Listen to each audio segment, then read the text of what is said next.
Buenas noches y muchísimas gracias, Charlie, y muchísimas gracias una vez más a la Alianza Francesa de Quito por recibirnos para estos mini seminarios sobre diferentes filósofos franceses.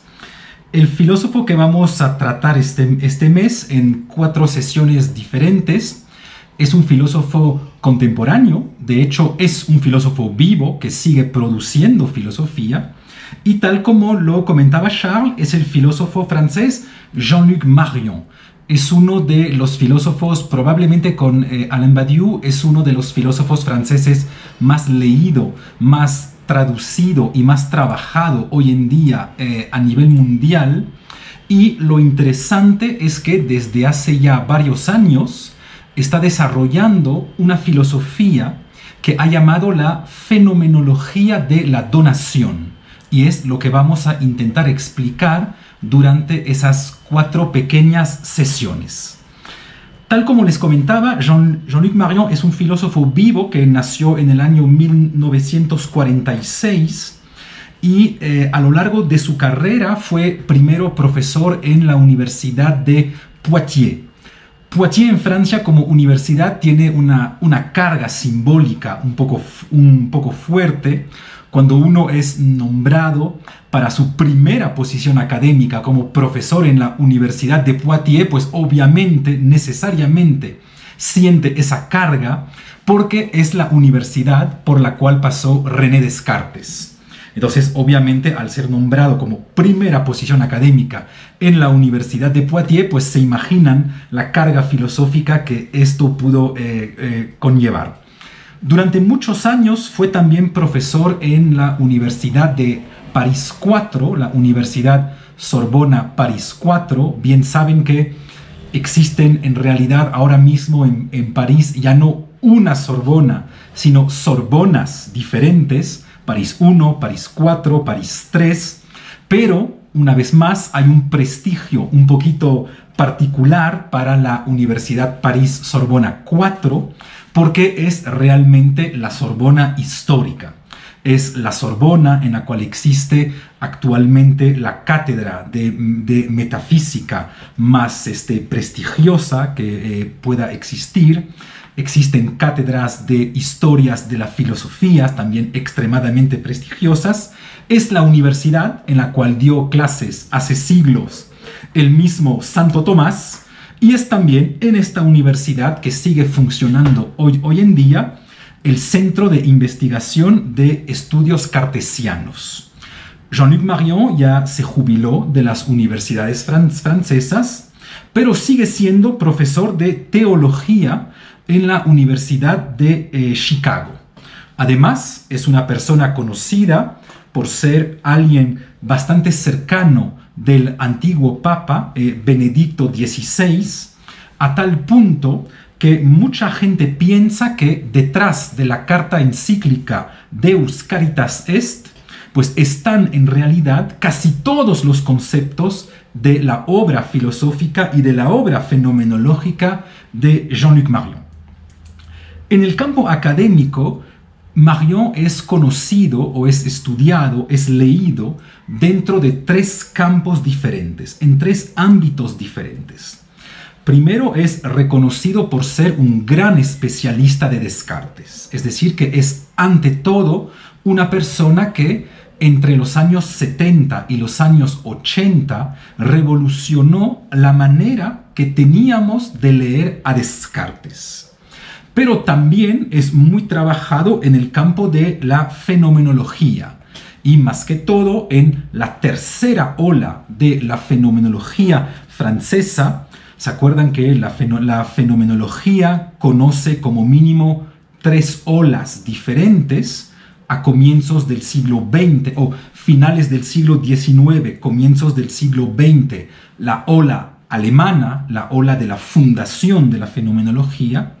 Hay una primera ola francesa de la fenomenología antes de la Segunda Guerra Mundial, en la cual estarían Sartre, estarían Lévinas, estarían Merleau-Ponty, y Marion pertenece a la siguiente ola de recepción de la fenomenología en Francia, en la cual está él, está Derrida, está Michel Henry, etcétera, etcétera.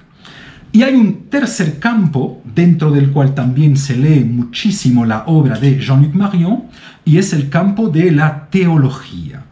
Porque Marion, a pesar de que él constantemente repita que no es realmente teólogo, porque efectivamente no tiene oficialmente estudios de teología, aunque maneje la teología a la perfección, pues tiene tesis que tienen un impacto directo en el campo de la teología. Y su tesis más famosa, probablemente en el campo de la teología, que analizaremos en la cuarta sesión, es la idea según la cual la filosofía y también cierta teología se han equivocado al estar constantemente vinculando el concepto de Dios con el concepto de ser. Bien saben que de manera tradicional se suele pensar que Dios es el ser. Pues vamos a ver que Jean-Luc Marion piensa que eso es un error fundamental y un error que se debe corregir tanto desde la filosofía como desde la misma teología.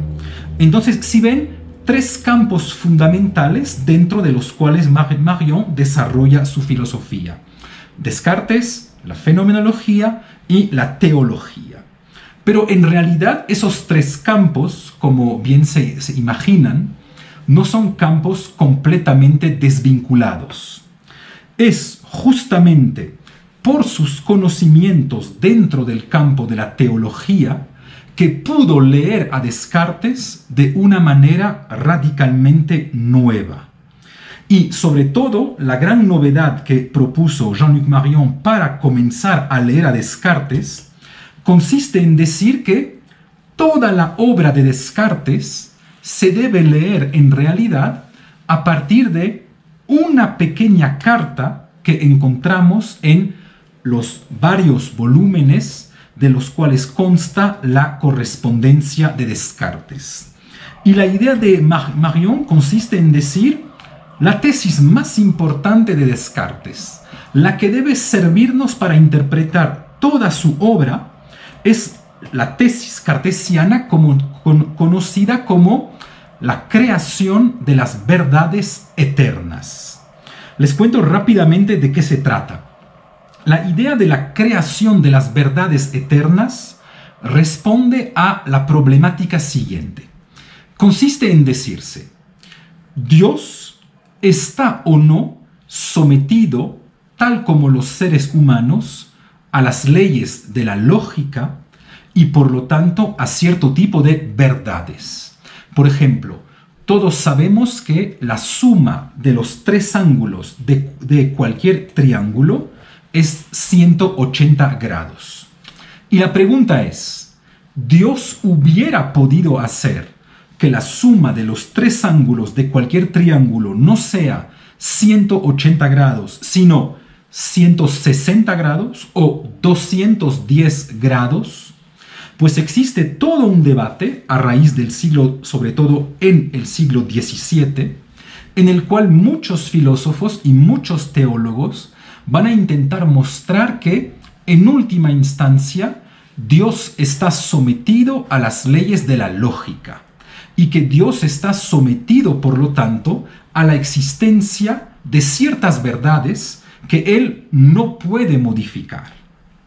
Y como mínimo una persona, en pleno siglo XVII, justamente Descartes, va a decir que no, que la libertad de Dios es tan absoluta que no solo Dios hubiera podido hacer que las verdades matemáticas o que las verdades físicas sean otras, pero que más aún podría hacerlo en cualquier momento. Es decir, que en cualquier momento Dios podría decidir cambiar las leyes de la matemática o cambiar las leyes de la física.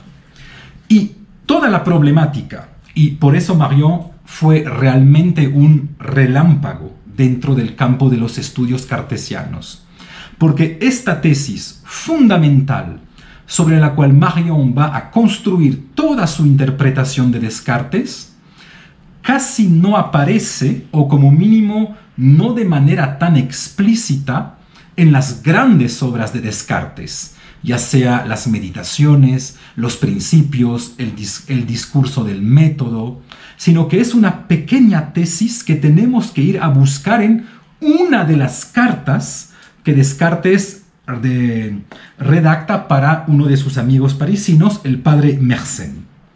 Y si ven que, obviamente, esta tesis, que en última instancia consiste a cuestionar la libertad divina, pues entendemos por qué Marion pudo establecer esta interpretación de Descartes sobre este punto, puesto que, como gran lector de teología, entendió inmediatamente a qué tipo de problema teológico respondía esta dificultad.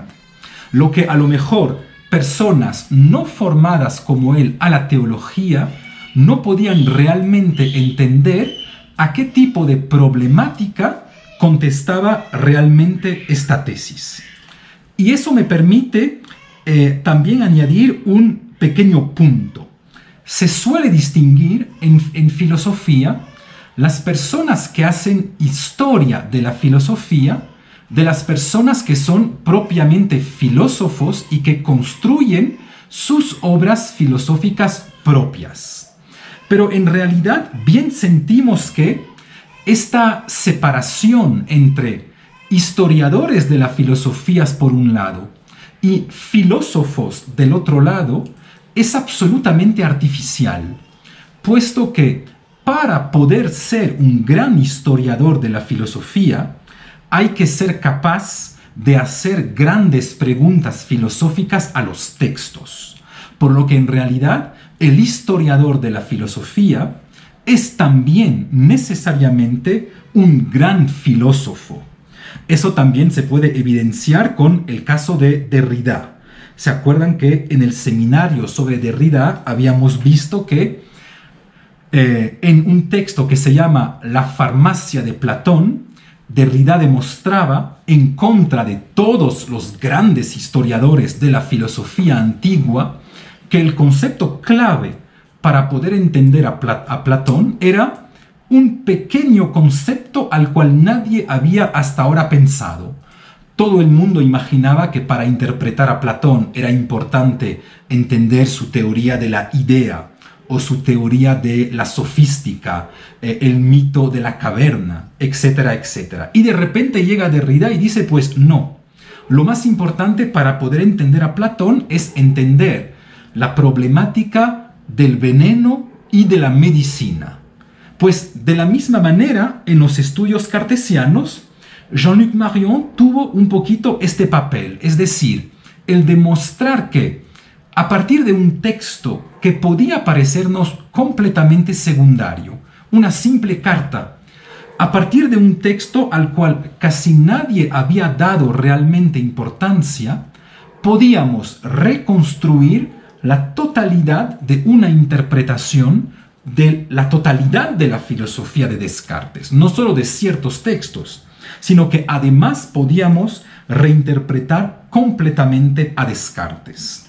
Entonces, toda la fenomenología de la donación de Marion, en realidad, comienza con esta idea que Descartes es un poquito la brújula de la filosofía contemporánea.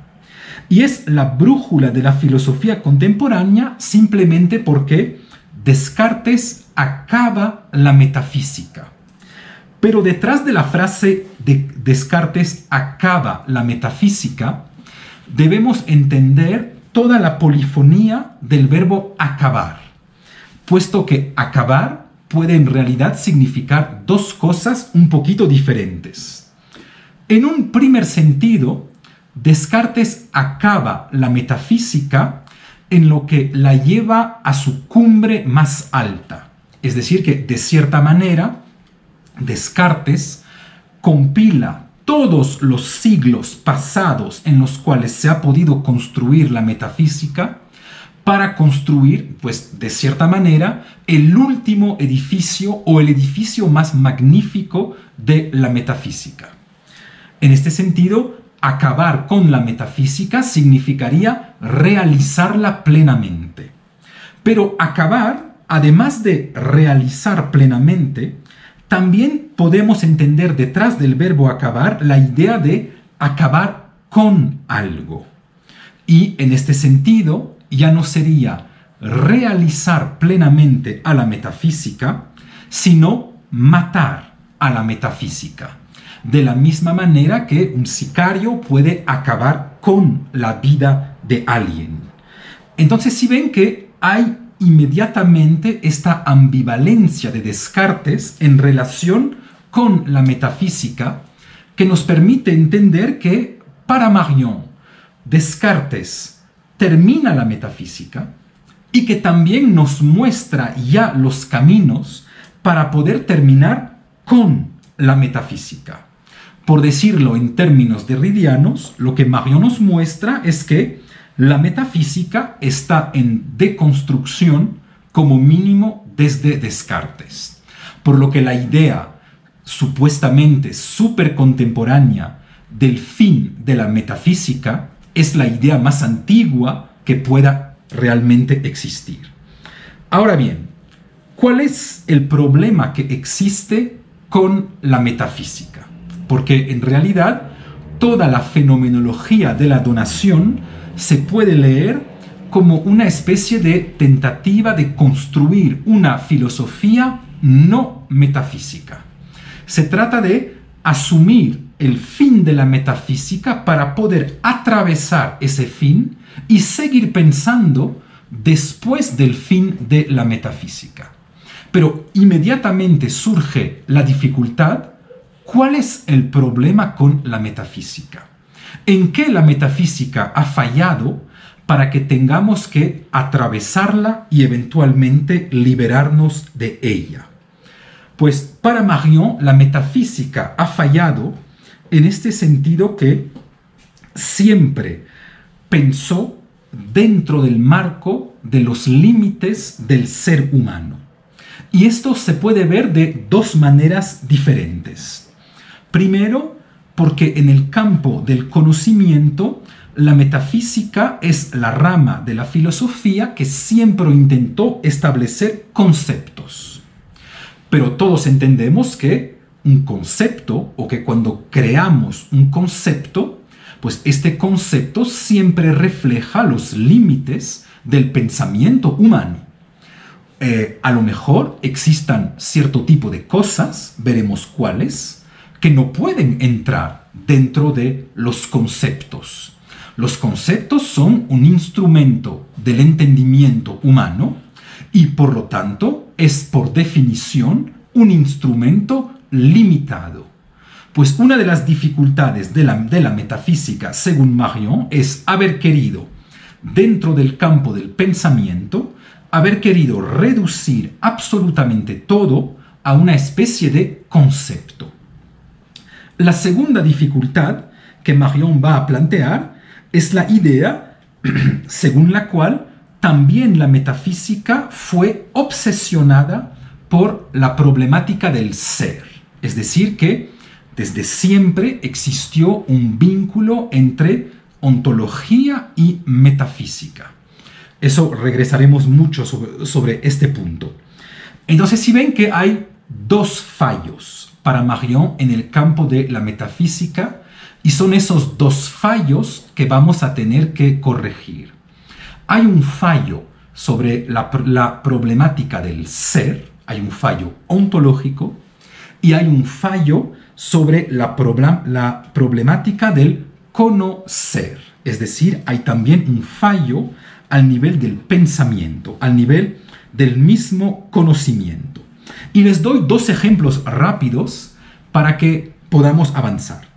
Del lado del conocimiento, del lado de la dificultad metafísica de querer reducir todo a una especie de concepto para poder pensarlo. Cuando vamos a intentar pensar a Dios, pues obviamente cada uno de nosotros se va a crear cierto concepto de Dios. Y dentro de este concepto estarán ciertas cualidades como la bondad, la omnipotencia, la ubicuidad, etcétera, etcétera. Y podemos a lo mejor construir nosotros como seres humanos un concepto perfecto de Dios. Pero ¿qué nos garantiza en realidad que el concepto que nosotros tenemos de Dios o que el concepto con el cual nosotros estamos pensando a Dios tiene algo que ver con lo que Dios realmente es? Porque si ven que para nosotros pensar es necesariamente pensar a través de conceptos limitados. Pero el problema es que si Dios es realmente infinitamente infinito, tal vez no pueda caber dentro de los límites de cierto concepto. Por lo tanto, cuando la metafísica cree pensar a Dios, está en realidad únicamente pensando el concepto de Dios. Es decir, Dios tal como el ser humano puede pensarlo, pero en ningún caso Dios tal como realmente es. Lo mismo sucede, por ejemplo, en el campo de la percepción. ¿Se acuerdan que en la crítica de la razón pura, Kant establece que solo podemos percibir lo que es posible? Es decir, que una de las condiciones de nuestra experiencia perceptible es la posibilidad. De hecho, nadie puede percibir algo absolutamente imposible. Para que yo pueda percibir algo, esta cosa debe necesariamente ser posible. Pero ahí, una vez más, cuando la metafísica nos va a decir que solo pueden existir cosas posibles. ¿Posibles para quién? Bien entendemos una vez más que ahí la metafísica nos va a decir que solo pueden existir cosas posibles para el entendimiento humano. Es decir, que la categoría de lo posible o de lo imposible es ya en metafísica una categoría sumamente humana. Pero ¿cómo saber que los límites de lo posible para un ser humano sean realmente los límites de lo posible de manera absoluta? Pues obviamente nadie lo sabe. Entonces, toda la dificultad de la metafísica, y eso es lo que vamos a tener que romper, es que la metafísica encerró lo pensable y también lo perceptible o lo que sucede en el mundo dentro de los marcos del pensamiento o de la percepción humana. Solo puedo pensar lo que es humanamente pensable, o solo puede suceder lo que es humanamente perceptible. Pues toda la dificultad que va a plantear Marion a la metafísica es que tal vez existan cosas que debamos pensar y que sin embargo se den más allá de los límites del pensamiento humano. O tal vez se den cierto tipo de cosas en el mundo que se estén dando más allá de las capacidades de la percepción humana. Así que toda la filosofía de Marion va a consistir en intentar abrir los límites o abrir las fronteras que la metafísica había impuesto sobre la filosofía. Y esto lo va a hacer a raíz de un concepto fundamental, que es el concepto de don. Por eso es uno de los conceptos más importantes de toda la filosofía de Marion, y de hecho, por eso su misma filosofía se llama fenomenología de la donación. Si es que las cosas se dan a nosotros, ya sea que las ideas se den a nosotros para pensarlas, o ya sea que los fenómenos se den en el mundo para que podamos percibirlos, pues si es que las cosas realmente se dan, entonces vamos a tener que asumir de manera muy seria el concepto de don. Y el concepto de don es lo que veremos en la siguiente clase, El concepto de don es por definición incondicional. Por lo tanto, rompe los límites de la persona que supuestamente debería recibir el don.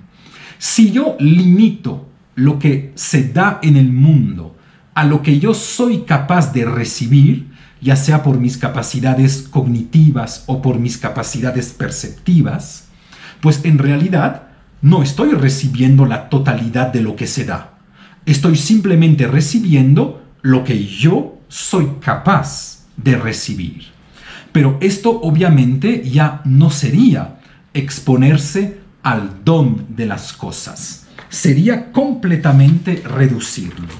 Pues todo lo que va a intentar Marion es reabrir los límites de la percepción y del pensamiento humano para asumir claramente que si las cosas se dan, pueden o tal vez deben necesariamente darse más allá de lo que nosotros podemos pensar o más allá de lo que nosotros podemos percibir. Y en realidad, dentro de la historia de la metafísica, es el momento moderno. Llamamos momento moderno, en este caso, la filosofía que va, digamos, de Descartes a Nietzsche. A eso se le llamaría en filosofía modernidad, aunque obviamente esas fronteras históricas no son fronteras completamente fijas. Pero es este momento moderno, y sobre todo en la figura de Descartes, que se han establecido esos límites a lo que el ser humano podía pensar o a lo que el ser humano podía percibir. Así que hoy debemos hacer un poquito de historia de la filosofía para fijar algunos conceptos que nos van a servir en las siguientes clases.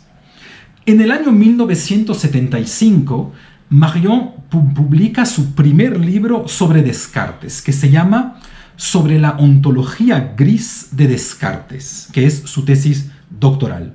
Y en este texto comenta una vez más un texto de Descartes que no solía leerse muchísimo, que son las reglas para la dirección del espíritu. Es un texto de 1628 y es un texto que no solía leerse mucho, primero porque durante mucho tiempo había desaparecido el mismo manuscrito, pero además porque es un texto que Descartes decidió no publicar. Ahí si ven, una vez más, es a partir de un texto marginal o de un texto que podría parecer como un texto marginal que se va a constituir toda la interpretación de Descartes. Y en este texto Descartes se plantea una pregunta fundamental, que es una pregunta epistemológica. Descartes se pregunta, ¿existe una ciencia o existen al contrario varias ciencias? Y esto obviamente es una pregunta que le hace Descartes a Aristóteles, porque toda la modernidad se puede leer de cierta manera como la construcción de una filosofía anti-aristotélica. Aristotélica había reinado sobre toda la Edad Media, a tal punto que en la Edad Media a Aristóteles se le llama el filósofo. Cuando ustedes encuentren un texto de la Edad Media que hablen de el filósofo, pues se trata de Aristóteles. Y la modernidad, para romper con la Edad Media, rompe con la filosofía aristotélica. Y para Aristóteles existían diversas ciencias que podían cada una acceder a diferentes grados o diferentes niveles de verdad. Y existían diferentes ciencias por una razón simple, que es que las diferentes ciencias se ocupaban de cosas diferentes. Y cuando hablo de cosas diferentes, lo que quiere decir en realidad Aristóteles con esas cosas diferentes son cosas que se componen de más o menos materia. Por ejemplo, bien saben que la matemática se ocupa de cosas absolutamente ideales, de cosas que no tienen ninguna materia. Nunca nadie vio un triángulo, nunca nadie vio un círculo. Son puros conceptos, puras idealidades.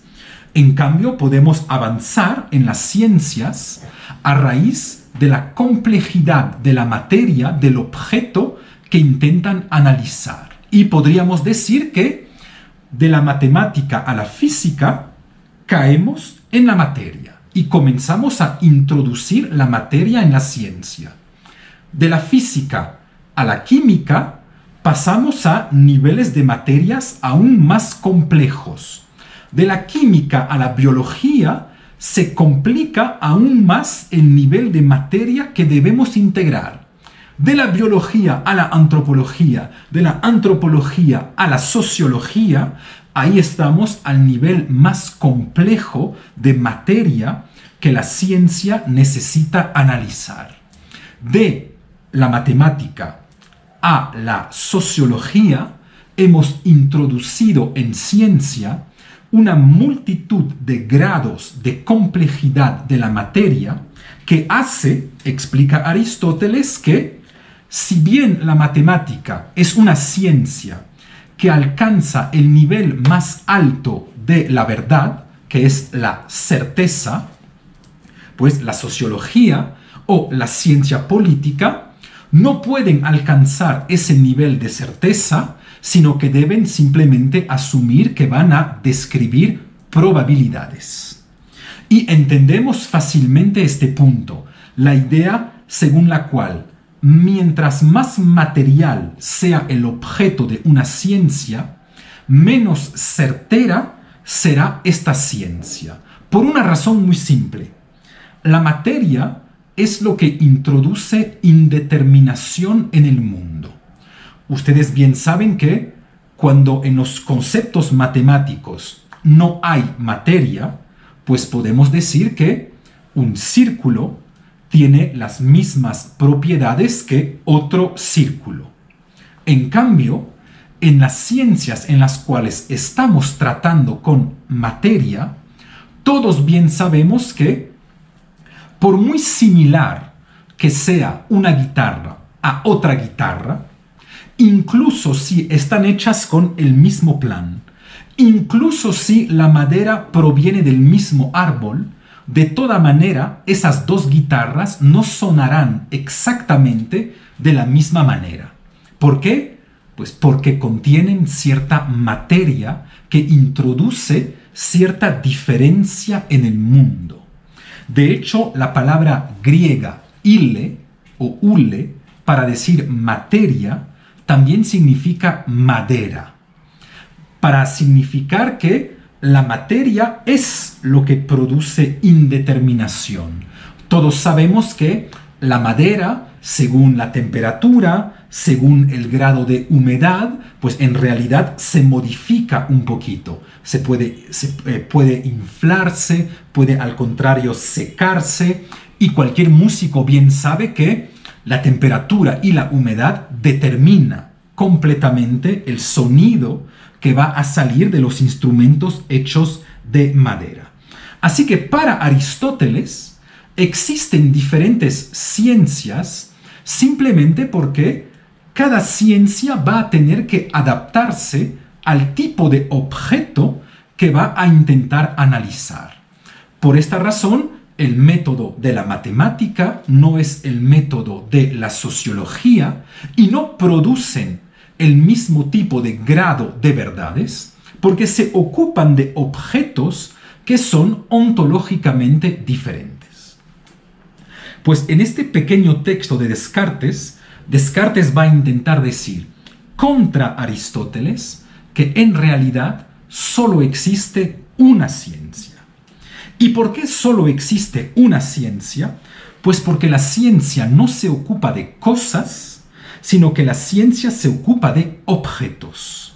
La ciencia se ocupa de objetos de conocimiento. Y los objetos del conocimiento están construidos por la mente humana. Así que cuando Aristóteles pensaba la multiplicidad de las ciencias a raíz de la diversidad de las cosas, Descartes, al contrario, va a pensar la unicidad de la ciencia a raíz de la unicidad de la persona que hace ciencia, a raíz del sujeto que va a construir objetos del conocimiento.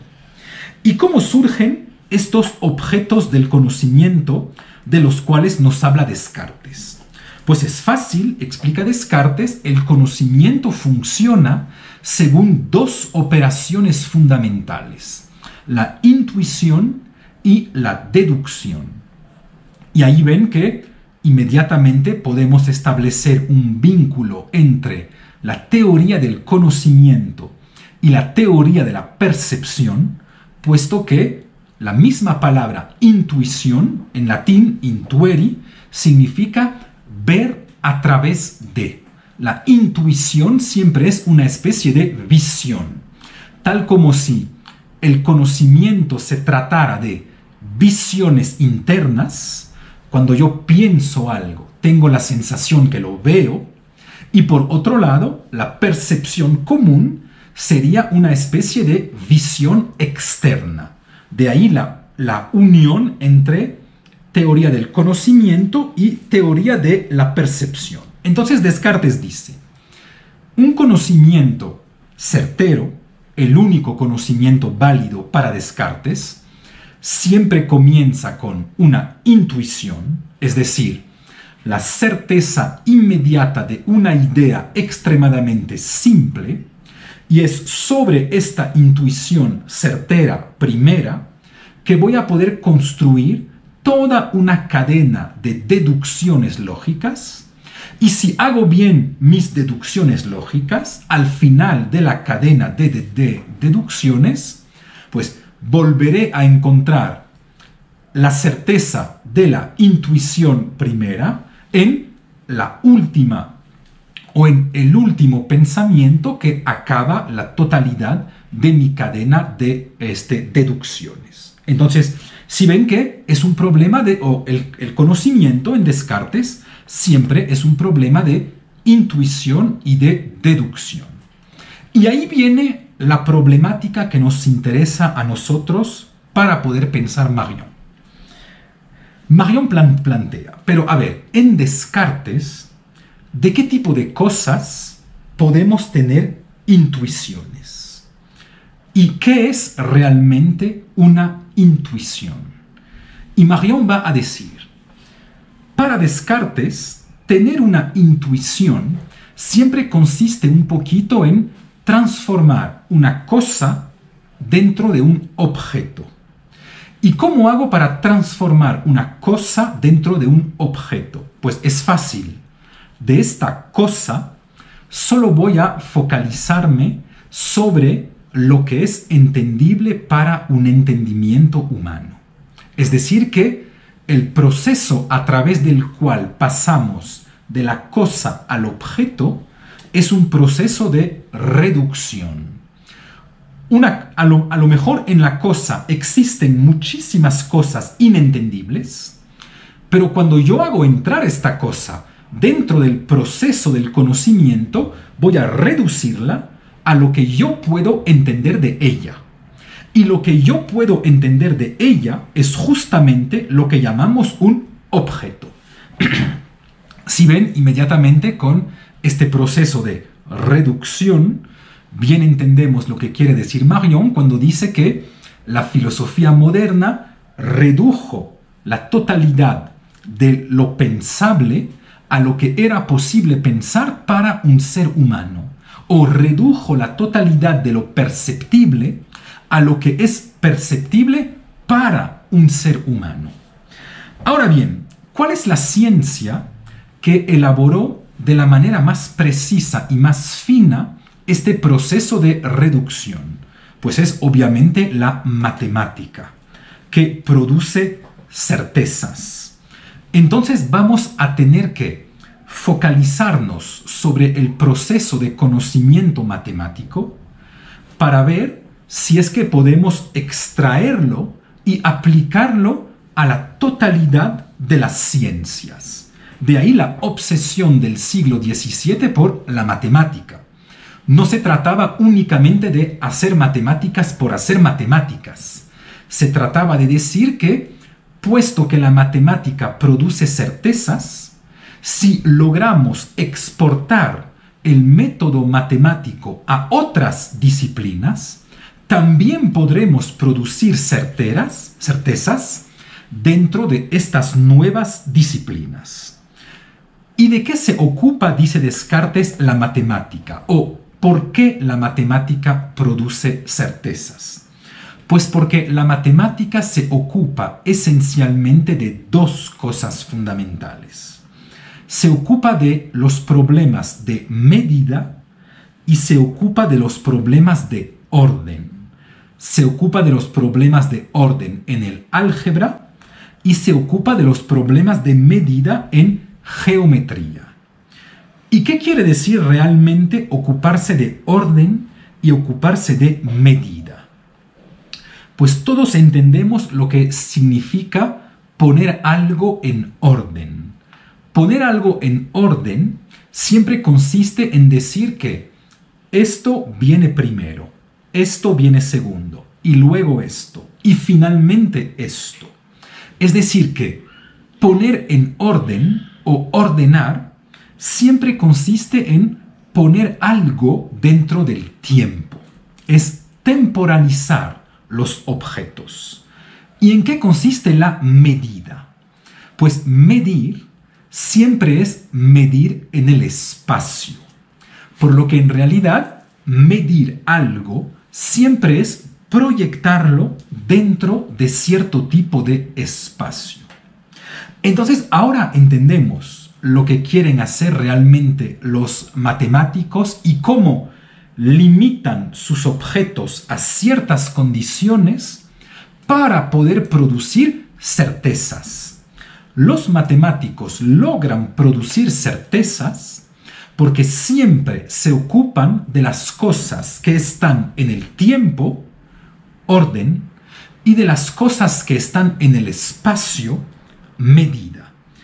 Para poder pensar o para poder percibir, siempre hay que poner las cosas dentro del tiempo y del espacio para que se puedan convertir en objetos de pensamiento o en objetos de percepción.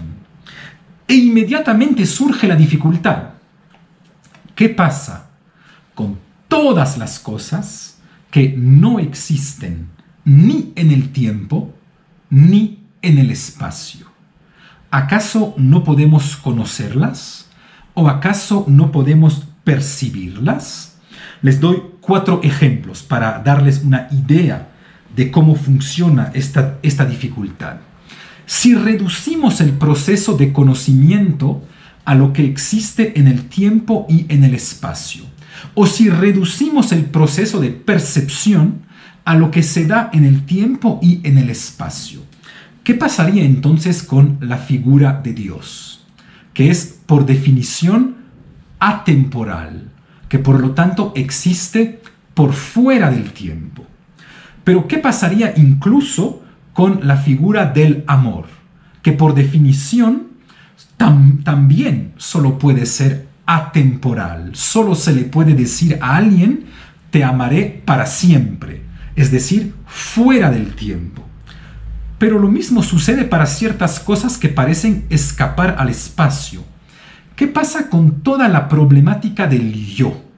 ¿En dónde está el yo? ¿En qué tipo de espacio existe el yo? ¿Dónde está mi yo? ¿En mi cerebro? ¿Pero dónde exactamente? ¿En mi cuerpo? ¿Pero dónde exactamente? ¿Dónde está el yo? Si ven que tal vez el simple hecho de querer espacializar el yo ya sea un error filosófico. Tal vez el yo no exista en el espacio de la misma manera que Dios no existe en el tiempo. ¿Qué pasa igualmente con la problemática del otro? ¿En dónde está el otro? ¿En qué espacio está el otro? Entonces, si ven que al querer reducir el mundo del pensamiento y sobre todo el mundo del conocimiento a lo que se da dentro del tiempo y a lo que se da dentro del espacio para poder producir, según el método matemático, certezas, pues en realidad la modernidad nos está obstaculizando el acceso a toda una serie de fenómenos que, si bien se dan, no se dan dentro de las condiciones del conocimiento humano. No se dan ni dentro del tiempo ni dentro del espacio. Por lo tanto, hay toda una serie de fenómenos, esos famosos fenómenos que Marion va a llamar los fenómenos saturados, que necesitan que volvamos a abrir la filosofía para no limitarnos exclusivamente a las fronteras del pensamiento humano o a las fronteras de la percepción humana. Entonces entendemos en este caso que el siglo XVII, paradigma de la modernidad con su revolución científica, pues fue el siglo que intentó exportar a la totalidad de las otras ciencias el método matemático del orden y de la medida. Y de hecho todos conocemos eso. La modernidad es el momento filosófico de la cuantificación o de la matematización del mundo. Hemos intentado cuantificar absolutamente todo lo que hemos podido. Por ejemplo, el cuerpo en medicina, el cuerpo que se ha reducido a una especie de máquina. También sucede en el campo del dolor humano. Si ven que cuando alguien les va a preguntar sobre una escala de 1 a 10, ¿cuánto te duele esto? Si ven que es una pregunta un poquito extraña, querer cuantificar el dolor. Porque cuando me quemo la mano, cuando me rompo un brazo o cuando fallece un familiar mío, no es que el dolor esté variando de 1 a 10. Tal vez se traten de 3 dolores o de 3 afectos cualitativamente diferentes. No es obvio que podamos cuantificar el dolor, ponerlo sobre una escala de grados. Y sin embargo entendemos que este es el proyecto moderno. Tal como se quiso cuantificar el dolor, también se quiso cuantificar el amor. Con esas personas que les van a preguntar, a hacer esta pregunta completamente loca: ¿cuánto me amas? Si ven que tal como el dolor, tal vez el amor no sea un problema cuantitativo. Cuando yo amo a mi madre y yo amo a mi esposa, pues no se trata de decir que a la una la amo un 8,7 sobre 10 y a la otra un 9,2 sobre 10. No, se tratan de dos amores cualitativamente diferentes, que no se pueden simplemente comparar cuantitativamente. Los de ustedes que son profesores también saben que se ha intentado cuantificar todo el campo de la educación, con esas patologías mentales de la invasión burocrática del campo educativo, cuando en realidad todos bien sabemos que cuando evaluamos una tesis de grado, por ejemplo, y que le ponemos a alguien 41 sobre 50 y al otro 41,5 sobre 50, estaríamos en una dificultad inmensa si se nos preguntara explicar y justificar realmente por qué a la una le ponemos este medio punto adicional que no le ponemos a la otra. Lo mismo sucede con la evaluación de los profesores y con cualquier tipo de evaluación en realidad en las universidades. Pero si ven que el proyecto de objetivizar, de cuantificar, es el proyecto típicamente moderno. Pero obviamente se enfrenta a una dificultad fundamental, que es que para todo lo que se puede realmente cuantificar, funciona de una manera perfecta.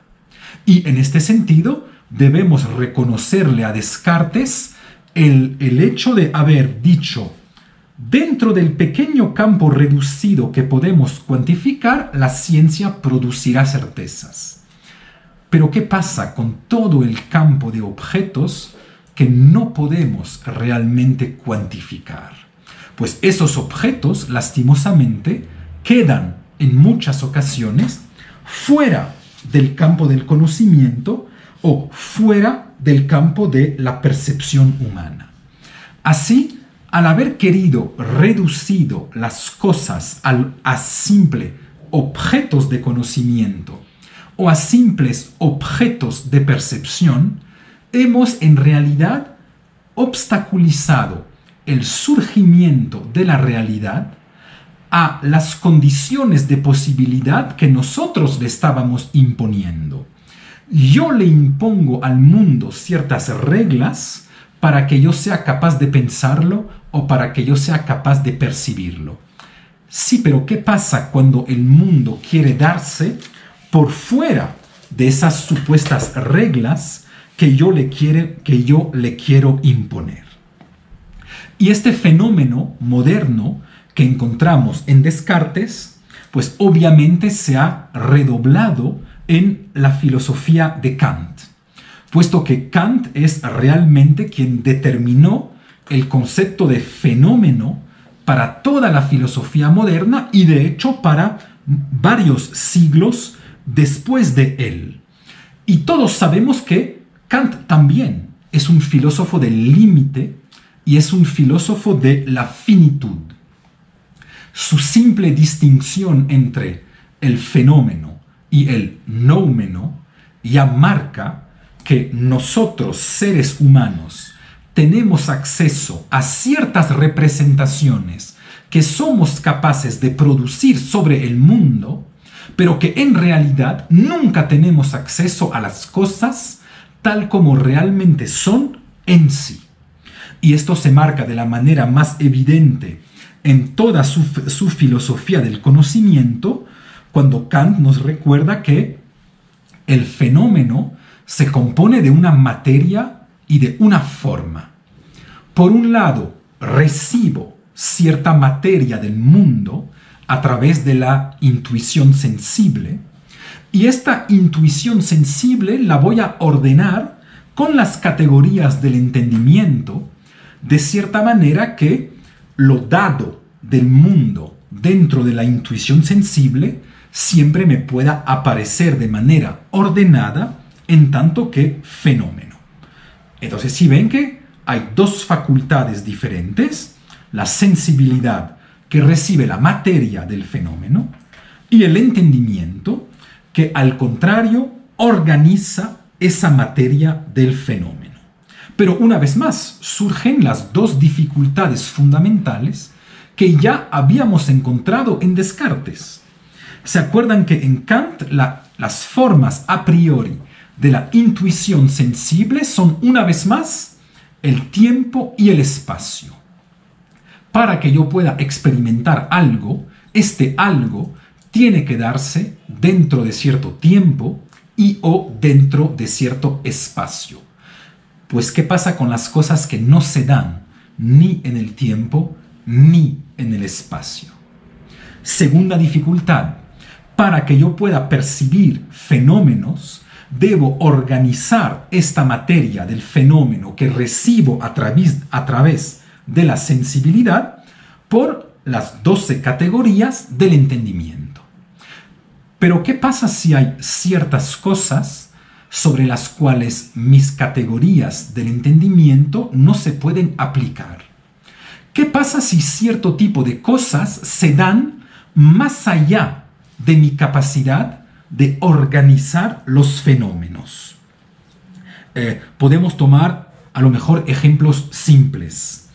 Kant va a decir que todo lo que se da a nosotros se da o bien en tanto que causa o bien en tanto que efecto, porque son dos categorías fundamentales del entendimiento humano. Solemos unir los diferentes fenómenos que se dan a nosotros a través de las categorías de causa o de las categorías de efecto. Pero ¿qué pasaría si en el mundo algo se da sin que tenga ninguna causa? Lo que podríamos llamar, por ejemplo, un acontecimiento. Si es que algo se da más allá de la causalidad, ¿seríamos capaces de percibirlo o no seríamos capaces de percibirlo? Si ven que volvemos a encontrar esta problemática que ya hemos visto en Descartes. ¿Qué va a pasar cuando en el mundo se van a dar cosas que superan nuestras capacidades de recepción de esas cosas? Pues obviamente para la inmensa parte de la metafísica vamos a decir que esas cosas no existen o que como mínimo esas cosas no importan dentro del campo de la filosofía. Pues todo el trabajo de Marion va a ser de reintegrar esas cosas dentro del campo de la filosofía y más aún, de decir que son lo más fundamental que existe y que debemos pensar en la filosofía. Entonces, si ven que tanto en Descartes como en Kant, cuando algo se da, no lo estamos realmente recibiendo. Y no lo estamos realmente recibiendo porque nosotros mismos le estamos imponiendo las condiciones para que esta cosa se pueda dar. De cierta manera, estamos condicionando el don de las cosas. Ya sea en tanto que objeto de la intuición en Descartes o en tanto que objeto de la experiencia en Kant, la reducción siempre es la regla tanto del aparecer como del pensar. Tanto en Descartes como en Kant, el sujeto ordena el aparecer. Y ordena el aparecer en el doble sentido del verbo aparecer. Primero, lo pone en orden, lo organiza para que pueda aparecer. Y segundo, le da cierto tipo de órdenes. Lo vincula a raíz del concepto de causa, lo organiza a raíz del concepto de posibilidad, etcétera, etcétera. Por lo que en realidad lo que se da en el mundo no se da realmente porque es la persona que recibe, es decir, el sujeto humano, que determina completamente lo que se puede dar. Pues toda la filosofía de Marion va a consistir en invertir esta lógica del don. Vamos a decir que lo que se da en el mundo no se limita a lo que yo soy capaz de recibir, sino que debemos asumir realmente y plenamente que las cosas se dan. Por esta razón, un filósofo francés que se llama Emmanuel Falk pudo decir de la filosofía de Marion que es una crítica de la razón pura invertida, que consiste en decir los fenómenos que más nos van a interesar son los fenómenos que se dan más allá de nuestra capacidad de pensar o más allá de nuestra capacidad de percibir. Se trata entonces de reintroducir en el campo de la filosofía toda una serie de fenómenos que habían sido tradicionalmente expulsadas de ella. Y esto vamos a hacerlo tomando en serio la idea que las cosas se dan o asumiendo el hecho que las cosas se dan. Y esto, de cierta manera, implica un gran giro en filosofía. Y es un gran giro en filosofía porque, tal como ustedes bien saben, la palabra filosofía significa amor a la sabiduría. Está el verbo philein y está la palabra sofía. Y casi toda la metafísica se ha focalizado exclusivamente sobre el concepto de sofía, entendiéndolo no solo como sabiduría, sino además como ciencia. De ahí la obsesión por la teoría del conocimiento, por la construcción de objetos de conocimiento que nosotros vamos a manejar, a los cuales vamos a dictar sus condiciones de existencia. Pues Marion recuerda en este sentido que, si bien la palabra sofía es muy importante en el campo de la filosofía, también no debemos olvidarnos que la filosofía es ante todo un amor, un philein, y que por lo tanto necesariamente debe mantener esta tensión amorosa o esta incapacidad de dominar completamente las cosas. Todos bien sabemos que, a diferencia de lo que sucede en la ciencia, en el campo del amor no dominamos absolutamente nada. De cierta manera, el amor siempre surge de manera inesperada, reconfigura la totalidad de nuestras vidas y no lo dominamos para nada. Por lo que la filosofía se focalizó en cuanto se constituyó como metafísica. Se focalizó demasiado sobre la palabra Sofía, preocupándose por la teoría del conocimiento, olvidándose que la filosofía, en tanto que es un amor, implica también pensar una teoría del don, para poder pensar todo lo que no manejamos, todo lo que se da sin que nosotros lo hayamos construido, todo lo que se da más allá de las causas, más allá de la racionalidad instrumental, más allá de lo que podemos prever, más allá de lo que podemos esperar. Son todos esos fenómenos, y veremos que son probablemente los fenómenos más importantes de la filosofía. Son todos esos fenómenos que se trata de hacer regresar en el corazón de la filosofía, intentando romper las fronteras que había impuesto la metafísica a la historia de la filosofía. Es esto que vamos a intentar hacer en la próxima sesión, gracias a un análisis del concepto de don. Les agradezco mucho por su presencia. Nos vemos la próxima semana.